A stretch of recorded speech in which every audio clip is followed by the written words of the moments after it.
반갑습니다. 산골의 아침입니다. 오늘은 산으로 도망갈지어다 하신 이 말씀을 한번 본문을 보면서 그 의미를 살펴보고 또 오늘 우리 시대에 어떻게 적용해야 될 건가 하는 것을 보도록 하겠습니다. 누가복음 21장 20절 21절입니다. 너희가 예루살렘이 군대들에게 에워싸이는 것을 보거든 그 멸망이 가까운 줄을 알라. 그때에 유대에 있는 자들은 산으로 도망갈 것이며 성내에 있는 자들은 나갈 것이며 촌에 있는 자들은 그리로 들어가지 말지어다. 아멘. 자, 우리가 이 본문은 사실 종말과 관련해서 굉장히 많이 인용되는 말씀인데 보통은 그냥 이제 산으로 도망가야 됩니다 하는 쪽으로 이해하고 그렇게 그냥 얘기할 때가 종종 있습니다. 그러나 항상 성경은 그 역사적 문맥을 보면서 그렇게 해석을 한 다음에 우리 시대에 적용해야 된다 하는 것을 꼭 잊지 마셔야 되겠습니다. 그래서 여기는 분명히 예루살렘이라고 언급되어 있고 유대라는 구체적인 지역이 나와 있는데 갑자기 그럼 한국에 사는 우리가 산으로 도망가야 될 이유가 뭐냐는 거죠. 그래서 우리가 성경을 보면서 중요한 그 의미에 대해서 해석과 이해가 된 다음부터 이제 우리에게도 정확하게 적용을 해야 된다 하는 것을 말씀드리고 싶습니다. 마태복음에서는 선지자 다니엘이 말한 바 멸망에 가정한 것이 서지 못할 곳에 선 것을 보거든 혹은 거룩한 곳에 선 것을 보거든 이렇게 말씀하셨는데 누가복음에서는 예루살렘의 군대들에게 에워싸이는 것을 보거든 그 멸망에 가까운 줄 알라. 그 멸망이라는 것은 매우 중요한 그 구속사, 구원의 역사에 있어서 아주 중요한 하나의 획을 끊는, 매듭을 짓는 그런 멸망을 얘기하는 것입니다. 그것은 바로 예루살렘의 멸망, 약속의 땅을 종결짓는 그런 멸망을 얘기하는 것이죠. 이 멸망이 바로 요한계시록의 가장 중요한 주제이기도 하다 하는 것을 제가 말씀을 드렸습니다. 자, 그러면 예루살렘의 군대들에게 에워싸이는 이 사건은 바로 AD 68년에 로마의 베스파시안 장군이 예루살렘을 포위했던 그 사건입니다. 예수님은 이 사건에 한 40년 전에 이미 예언을 하신 것이고 역사 속에서 이루어진 사건인 거죠. 40년 전에 예언하시기 때문에 이 세대가 지나가기 전에 모든 일이 다 이루어지리라 이렇게 말씀하시는 거죠. 그럼 정확하게 이루어졌다 이렇게 볼 수가 있습니다. 그리고 이제 예루살렘이 군대에 에워싸이면 그 안에 있는 사람들은 도망을 못 가죠. 그런데 베스파시안 장군이 로마에 있는 정치적으로 불안한 그런 소식을 듣고 바로 회군을 합니다. 그래서 로마로 돌아가서 황제가 되죠. 황제가 된 다음에 2년 후에 자기 아들 티투스 장군을 보내서 예루살렘을 멸망시키게 됩니다. 그러니까 2년 정도의 시간의 여유가 있었던 것을 알 수가 있습니다. 자, 이런 것을 보면서 이제 중요한 하나의 패턴을 우리가 발견할 수 있다 하는 것입니다. 무엇입니까? 중요한 사건, 우리의 생명과 전체적인 삶이 걸려있는 그런 중요한 사건에 대해서는 주님께서 미리 예고를 하시고 또 예고를 하신 후에도 많은 그 예언에만 맡겨두시는 것이 아니라 그 일이 실제로 일어나게 하심으로써 미리 맛보기를 주신다는 것입니다. 맛보기를 주시고 대비하게 하시고 그러고 나서 본 게임이 시작된다. 본래 그 메인이 이제 들어오게 된다 하는 것을 우리가 알 수가 있습니다. 그래서 지금도 우리가 여러 가지 맛보기들을 보고 있는 중이고 그런 것들을 보면서 이 일이 이렇게 진행되겠구나 하는 것을 확실하게 감지하고 거기에 대해서 대비해야 된다. 그리고 거기에 대해서 확실하게 행동을 취해야 된다. 산으로 도망갈지어다 하는 것은 바로 정말 즉시 행동으로 옮겨라. 너가 이 문제에 대해서 깨달은 것을 행동으로 옮길 때다 라고 그렇게 가르쳐 주시는 겁니다. 지금 이 문제에 대해서 저는 코로나 사태하고 연결해서 생각해 볼 수 있다고 생각을 합니다. 그 전에 예루살렘이 군대들에게 에워싸였을 때에 그 안에 있는 사람들이 어떻게 그 상황을 감지할 수 있습니까? 로마에 잘 훈련된 강력한 군대가 와서 예루살렘을 포위했을 때에 우리는 꼼짝없이 다 죽는구나. 거기에 대해서 확실하게 뼈저리게 느끼게 된 것이죠. 네. 보면 로마 군대는 다 세계 최강 아닙니까? 그 당시에 로마가 마음 먹고 예루살렘 같은 작은 도시 하나 멸망시키는 것은 비교적 수월한 일이었죠. 그러니까 그런 상황들을 충분히 감지할 수 있었다는 거죠. 그럼 그 안에 있는 사람들은 이렇게 ip사이기 전에 내가 도망갔어야 되는데 이 안에 있다가는 꼼짝없이 죽는다. 하나도 살아남지 못한다 하는 것을 이제 알게 된 것이죠. 근데 갑자기 그게 포위가 확 풀려버렸습니다. 그때 이제 두 가지 선택이 있겠죠. 하나는 다행히 물러갔구나. 이제는 괜찮겠지 하고 평안하게 있는 그런 경우가 될 수 있죠. 물론 그럴 수도 있습니다. 그런데 이렇게 예수님의 예언이 있지 않습니까?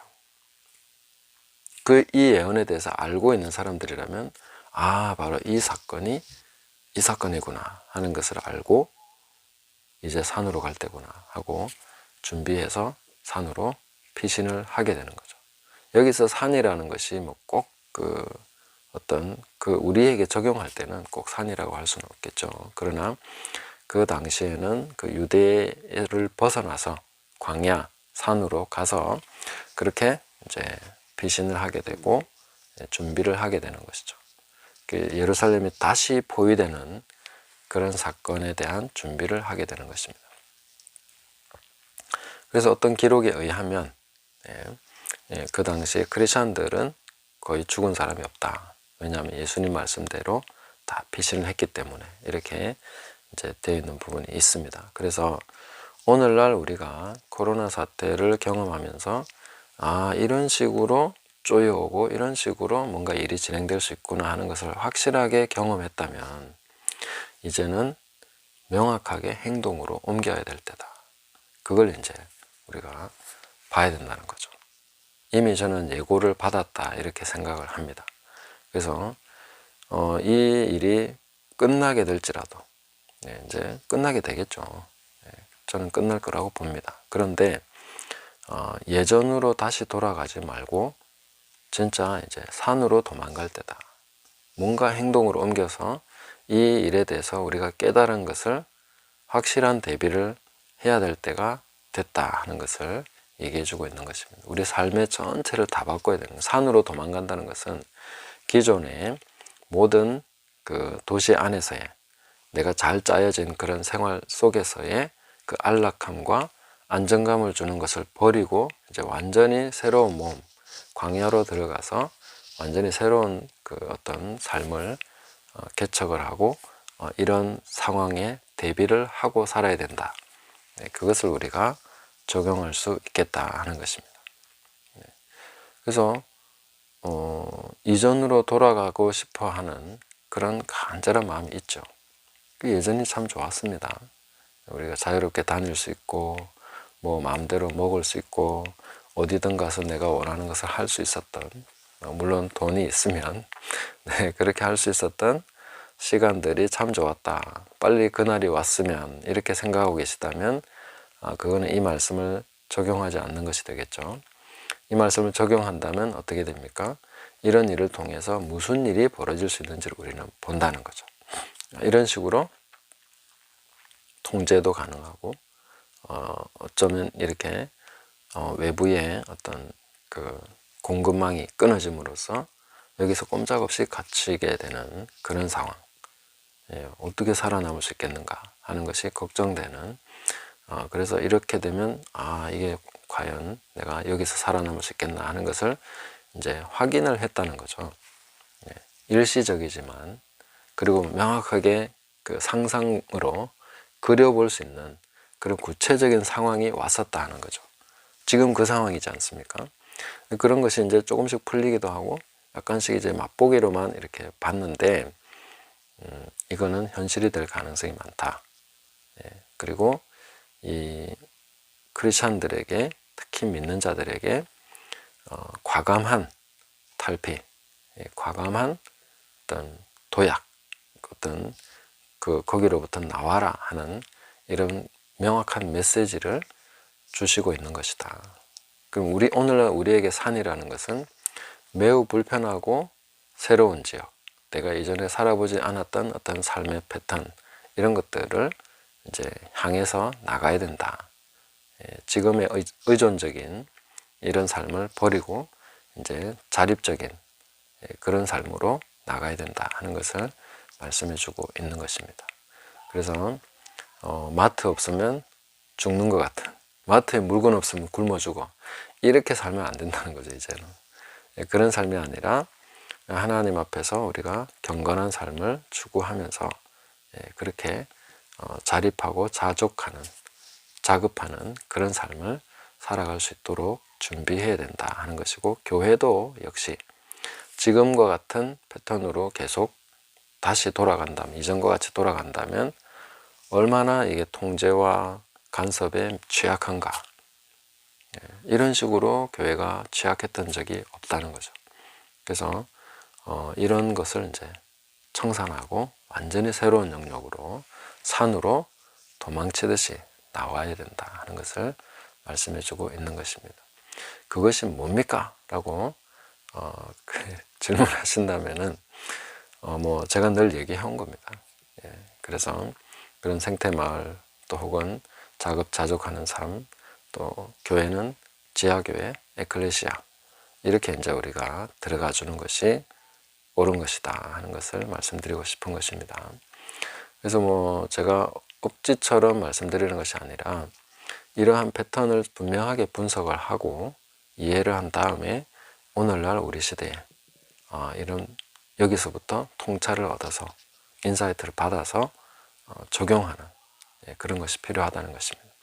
근데 애매한 영해를 하면 뭐 행해야 될지 말아야 될지 모르지만, 우리가 이 말씀을 패턴 분석을 통해서 오늘날 우리에게도 이렇게 경고를 주신 것이다 하고 확실하게 깨달아진다면은 이제는 주저없이 산으로 도망갈 때다 하는 것을 분명하게 우리가 인식을 하고 깨달아야 되겠습니다. 산으로 도망하는 것이 도피만 하자는 것이 아닙니다. 완전히 새로운 삶에 대한 개척입니다. 도전입니다. 그런 것을 우리가 알고 주님 앞에 그런 방향으로 삶의 방향을 잡고 이전으로 돌아가지 마시고 앞으로 다가올 더 큰 환난, 더 확실한 이런 것에 대해서 준비하고 나가는 저와 여러분 되시기를 예수님의 이름으로 축복합니다. 감사합니다.